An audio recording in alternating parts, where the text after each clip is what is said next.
Good morning વિદ્યાર્થી મિત્રો, તમારું હાર્દિક સ્વાગત છે આપની સહિયારી યુટ્યુબ ચેનલ એમડી એકેડમીમાં। આજે આપણે વાત કરવાના है આજના મહત્વપૂર્ણ કરંટ અફેરની। આ કરંટ અફેર ગુજરાતની બધી જ એક્ઝામ માટે મોસ્ટ ઇમ્પોર્ટન્ટ છે। તો શરૂઆત કરીશું આજનો કરંટ અફેર। એ પહેલાં મિત્રો, આજે है DYSOની એક્ઝામ, તો મારા તરફથી બધા જ વિદ્યાર્થી મિત્રોને ઓલ ધ બેસ્ટ। तो शुरू करीशू मित्रों आजनु करंट अफेर। तो पहला क्वेश्चन है मित्रों कि राष्ट्रीय शिक्षक दिवस कई तारीखे उजववामां आवे है। तो 5 सप्टेम्बरना दिवसे आपणे मित्रों राष्ट्रीय जे शिक्षक दिवस है तेनी उजवणी करीए छीए। तो मित्रों जे आ 5 सप्टेम्बर है तेओ आपणा भारतना बीजा राष्ट्रपति है जे डॉक्टर सर्वपल्ली राधाकृष्ण तेमना सन्मान में आपणे 5 सप्टेम्बर ने मित्रों राष्ट्रीय शिक्षक दिवस तरीके उजवीए छीए। आ उपरांत मित्रों जे आ 5 सप्टेम्बर है ते राष्ट्रीय शिक्षक दिवस मित्रों शुरुआत क्यारथी करवामां आवी है उजववानी? तो 1962 थी आ जे दिवस है तेने उजववानी मित्रों शुरुआत करवामां आवेली है। अने आ जे दिवस है ते मन अने समाजने घडवामां जे शिक्षकोनुं महत्वपूर्ण भूमिका है ए माटे मित्रों आ दिवस ने उजववामां आवे छे। आ उपरांत मित्रों जे राष्ट्रीय शिक्षक दिवस है मित्रों तेनी थीम 2025 नी जे थीम है ये आपणा माटे मोस्ट इम्पोर्टंट है, कारण के अवारनवार एग्जाम में आ थीम पूछाती होय है। तो थीम शुं है? तो शिक्षकोनी आगामी पेढ़ी ने प्रेरणा आपवी अने विद्यार्थीओं में जिज्ञासा, सर्जनात्मक अने जे चारित्र पोषवामां शिक्षकोनी विकासनी जे भूमिका है ये प्रकाश पाड़े है मित्रों। तो तमारे थीम याद राखवानी है मित्रों कि शिक्षकोनी आगामी पेढ़ी ने प्रेरणा आपवी ते मित्रों आ वखतनी थीम है मित्रों। ओके, जेटला पण विद्यार्थी मित्रों आपणी यूट्यूब चेनल में नवा होय तो आपणी चेनल ने सब्सक्राइब करी लेजो, बाजुमां आपेला बेल आइकन पर क्लिक करी लेजो, जेथी करीने करंट अफेरना बधा ज विडियोनी तमने नोटिफिकेशन मळी रहे। आगळनो क्वेश्चन है कि इटालियन फैशन आइकॉन जॉर्जिया अरमानीनु केटला वर्षे मित्रों निधन थयुं है? तो 91 वर्षे मित्रों तेमनुं निधन थयुं छे मित्रों।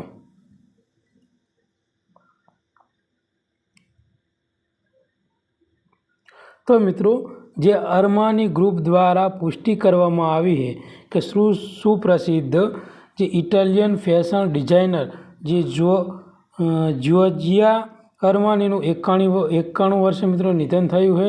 अने रे जॉर्जियो ते राजा जॉर्जियो तरीके वैश्विक रीते जाणीता हता। तेओ तेमना सिग्नेचर आधुनिक इटालियन लावण्य अने जे फैशन अने जे व्यवसाय प्रत्ये व्यवहारू अभिगम माटे तेओ प्रख्यात हता। तो मित्रों केटला वर्षे निधन थयुं है? तो 91 वर्षे निधन थयुं है मित्रों। ओके,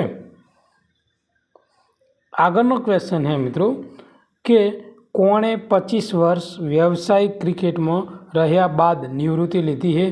तो हाल में मित्रों भारतीय जे क्रिकेटर अमित मिश्रा है तेने मित्रों तमाम फॉर्मेट में हाल में निवृत्ति लीधी है अने पोतानी जीवनना जे 25 वर्ष है ते भारतीय क्रिकेट ने आप्या छे।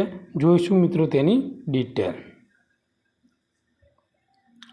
तो मित्रों अनुभवी लेग स्पिनर अमित मिश्राए मित्रों 25 वर्ष कारकिर्दी पछी 42 वर्षनी उमरे मित्रों व्यावसायिक रीते क्रिकेट में निवृत्ति लीधी है। एटले कि क्रिकेटना तमाम फॉर्मेट में अमित मिश्राए मित्रों हाल में निवृत्ति लीधी है।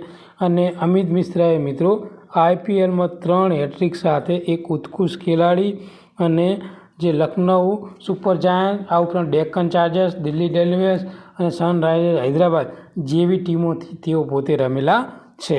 अने आंतरराष्ट्रीय स्तरे तेमणे मित्रों 22 टेस्ट 36 ODI 10 T20 रमेला छे। अने जे 2013 में मित्रों आपणे जे चेम्पियन ट्रॉफी विजेता थया था त्यारे जे अमित मिश्रा है ये भारतनी टीमनो भाग हता। ओके, आ उपरांत मित्रों पोतानी जे क्लासिकल शैली अने हरियाणा में મુખ્ય ભૂમિકા માટે જાણીતા હતા અને અમિત મિશ્રાએ પોતાની કારકિર્દીના અંતે 535 જે ફર્સ્ટ ક્લાસ વિકેટો અને રમતમાં ચાહકો પ્રત્યે ઊંડી પ્રશંસા કેળવેલી છે। આગળનો ક્વેશ્ચન है कि કોણે the Chola tigers avengers of Somnath launch કર્યું है? तो જે અમીશ ત્રિપાઠી है એના દ્વારા the Chola tiger avengers of Somnath launch કરવામાં આવેલું છે। તો જે અમીશ ત્રિપાઠી है તેને ક્રોસવર્ડ ગેમ્સ કોર્નર ખાતે તેમના ઇન્ડિક જે ક્રોનિકલ શ્રેણીના બીજું પુસ્તક the Chola tigers avengers of सोमनाथનું વિમોચન કર્યું છે અને હાર્પર્સ જે કોલિન્સ ઇન્ડિયાના સહયોગથી આયોજિત આ કાર્યક્રમમાં ચાહકો, સાહિત્યકારો અને જે રવિ દુબે, સરગુન મહેતા, જીમી શેરગિલ અને જે અનુપમ સોની જેવી હસ્તીઓ મિત્રો આ જે પુસ્તક વિમોચન કાર્યક્રમ હતા તેમાં ભાગ લીધેલો હતો। તો યાદ રાખજો મિત્રો, આવનારી એક્ઝામમાં પૂછાઈ શકે છે કે the Chola tiger avengers of Somnath કોને લોન્ચ કર્યું છે? તો અમીશ ત્રિપાઠી। ઓકે,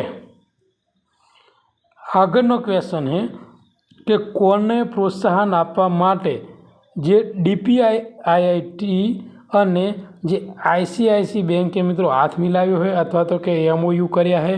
તો યાદ રાખજો, સ્ટાર્ટઅપને પ્રોત્સાહન આપવા માટે જે ICICI બેંક અને DPIITએ મિત્રો હસ્તાક્ષર કરેલા છે।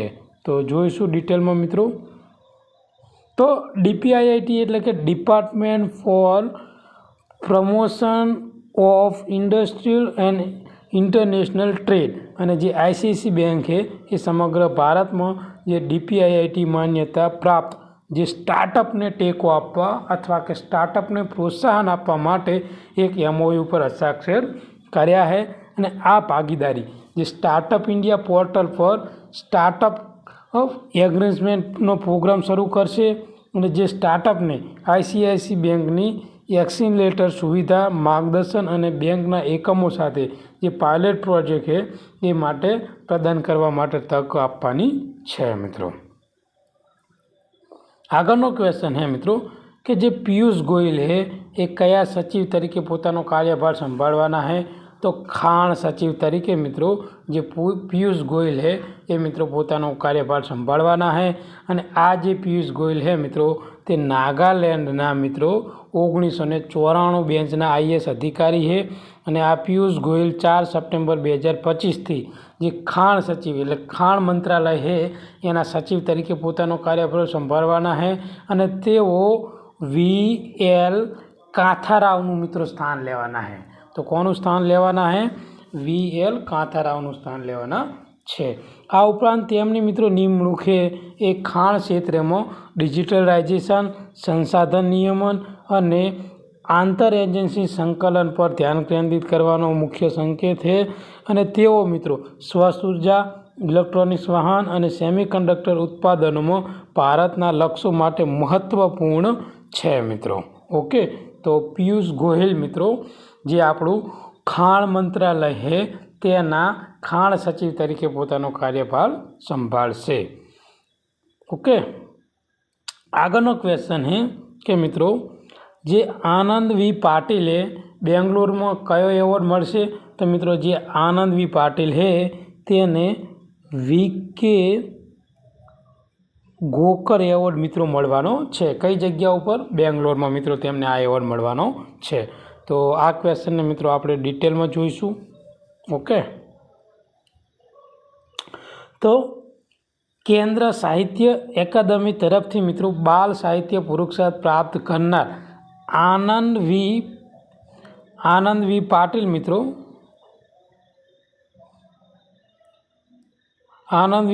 મિત્રો સપ્ટેમ્બરમાં મિત્રો રોજ બેંગ્લોરમાં પ્રોફેસર VK ગોકક પુરસ્કારથી સન્માનિત કરવામાં આવશે અને ભારતીય વિદ્યા ભવન અને જે વિનાયક ગોકાક વાઘમાયા ટ્રસ્ટ દ્વારા મિત્રો આ કાર્યક્રમનું આયોજન કરવામાં આવશે અને તેમને જે આ VK ગોકક પુરસ્કારથી સન્માનિત કરવાના છે અને આ જે કાર્યक्रम है એ જ્ઞાનપીઠ પુરસ્કારના વિજેતા અને જે કન્નડ ભાષા શિક્ષણના હિમાયતી પ્રોફેસર વિનાયક કૃષ્ણ ગોકાકાનને શ્રદ્ધાંજલિ આપવા હેતુથી મિત્રો આ એવોર્ડ આપવામાં આવે છે મિત્રો.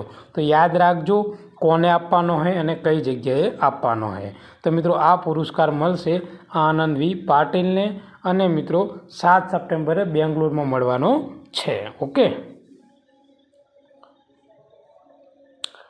આગળનો ક્વેશ્ચન છે કે પસંદગીના વ્યવહારો માટે યુપીઆઈ મર્યાદા વધારીને કેટલી કરવામાં આવી છે?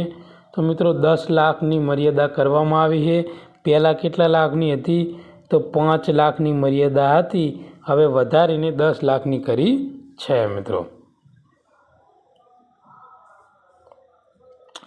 તો એનપીસીઆઈ એ 5 સપ્ટેમ્બર 2025થી મિત્રો જે મૂડી બજારો, વીમો, સરકારી e market place, credit card ચૂકવણી અને જે સંગ્રહો જેવી ચોક્કસ શ્રેણી માટે યુપીઆઈ વ્યવહારોમાં મર્યાદા વધારી છે મિત્રો.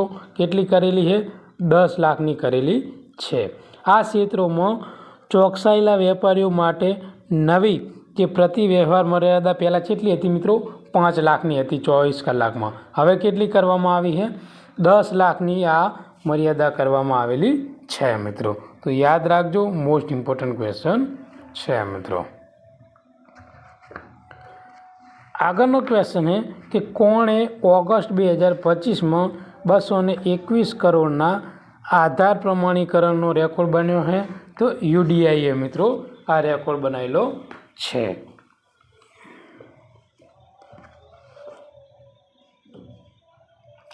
તો ઓગસ્ટ 2025માં યુડીઆઈએ મિત્રો 221 કરોડથી વધુ આધાર પ્રમાણીકરણ વ્યવહારનો રેકોર્ડ કર્યો છે, જે ભારતમાં ડિજિટલ અર્થતંત્ર વધારમાં વિસ્તરીકરણની ભૂમિકા ભજવે છે.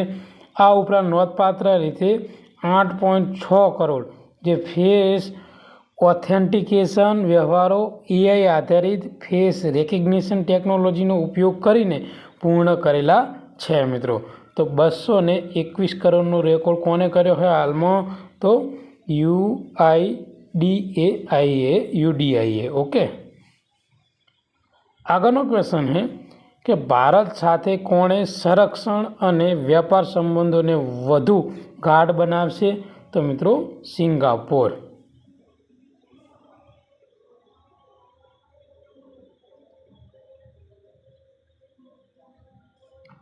તો સિંગાપોરના પીએમ લોરેન્સ વોગને ભારતમાં સત્તાવાર રીતે મુલાકાત દરમિયાન બંને દેશોએ સંરક્ષણ સહયોગને વધુ ગાઢ બનાવવા માટે સહમત થયા છે, જેમાં ટેકનોલોજી, સહવિકાસ અને સંયુક્ત ઉત્પાદન ઉપર ધ્યાન કેન્દ્રિત કરવામાં આવ્યું છે.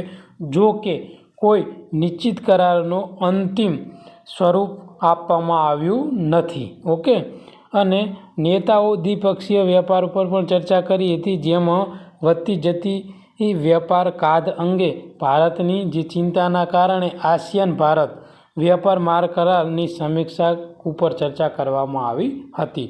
તો ભારત અને મિત્રો સિંગાપોર વચ્ચે દ્વિપક્ષીય કરાર જે સંબંધો મજબૂત કરવા માટે કરવામાં આવેલા છે.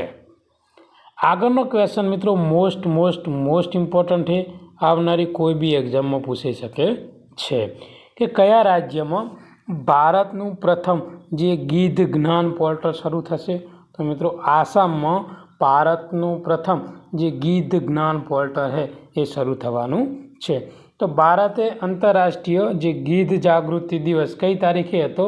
2 સપ્ટેમ્બરના દિવસે. તો આ દિવસે મિત્રો આસામમાં રોજ તેનું પ્રથમ જે ગીધ જ્ઞાન પોર્ટલ શરૂ કર્યું છે મિત્રો. અને આ જે પોર્ટલ છે મિત્રો તે મિત્રો ગુવાહાટી યુનિવર્સિટીના વિદ્યાર્થીઓ, સંશોધકો અને તેના દ્વારા મિત્રો વિકસાવવામાં આવ્યું છે. અને આ જે પોર્ટલ છે તે ગીધ સંરક્ષણ માટે ડિજિટલ હબ તરીકે સેવા આપશે, જેમાં વૈજ્ઞાનિક માહિતી, જાગૃતિ સામગ્રી અને ડાઉનલોડ કરી શકાશે તેવી ચુંબન પ્રદાન કરવામાં આવશે. તો મિત્રો યાદ રાખજો, ભારતનું પ્રથમ ગીધ જ્ઞાન પોર્ટલ ક્યાં શરૂ કરવામાં આવેલું છે? તો આસામમાં શરૂ કરેલું છે. આજના કરંટ અફેરનો મિત્રો લાસ્ટ ક્વેશ્ચન, આ પણ ક્વેશ્ચન મોસ્ટ ઇમ્પોર્ટન્ટ છે કે બિહારના કયા શહેરમાં રોયલ ભૂટાન બૌદ્ધ મંદિરનું ઉદ્ઘાટન થયું છે? તો રાજગીરમાં. ઓકે, ક્યાં કરવામાં આવેલું છે? રાજગીરમાં ઉદ્ઘાટન કરવામાં આવેલું છે. તો 4 સપ્ટેમ્બર 2025ના રોજ બિહારના રાજગીરમાં મિત્રો જે ભૂટાનના પીએમ હે શેરિંગ ટોબ્ગે અને ભારતના કેન્દ્રીય મંત્રી જે કિરણ રિજિજુ દ્વારા રોયલ ભૂટાન બૌદ્ધ મંદિરનું ઔપચારિક રીતે ઉદ્ઘાટન કર્યું છે, જે ભારત અને ભૂટાનના આધ્યાત્મિક અને જે સાંસ્કૃતિક સંબંધોમાં એક મહત્ત્વપૂર્ણ ક્ષણ તરીકે મિત્રો આ ચિહ્નિત થયું છે. તો ભૂટાન બૌદ્ધ મંદિર ક્યાં આવેલું છે? રાજ્ય પૂછે તો બિહાર. તમને સ્પેસિફિક સ્થળ પૂછે તો તમારે રાજગીર મિત્રો લખવાનું છે. ઓપ્શન પ્રમાણે તમારે હેડવાનું છે. ઓકે, પરંપરાગત ભૂટાનની બૌદ્ધ ધાર્મિક વિધિઓ સાથે આયોજિત આ કાર્યક્રમ બૌદ્ધ ધર્મના રાજગીરના પવિત્ર સ્થાન અને ભગવાન બુદ્ધના જીવન સાથે જોડાયેલા આ સ્થાન ઉપર મહત્ત્વપૂર્ણ ભાર મૂકવામાં આવે છે. તો આજનું આ મહત્ત્વપૂર્ણ કરંટ અફેર આપણે અહીંયા પૂરું કરીશું. આ વિડીયો તમને ગમ્યો હોય તો આપણી ચેનલને સબસ્ક્રાઈબ કરી લેજો અને તમારા બીજા વિદ્યાર્થી મિત્રોને મોકલી આપજો. Thank you. ધન્યવાદ.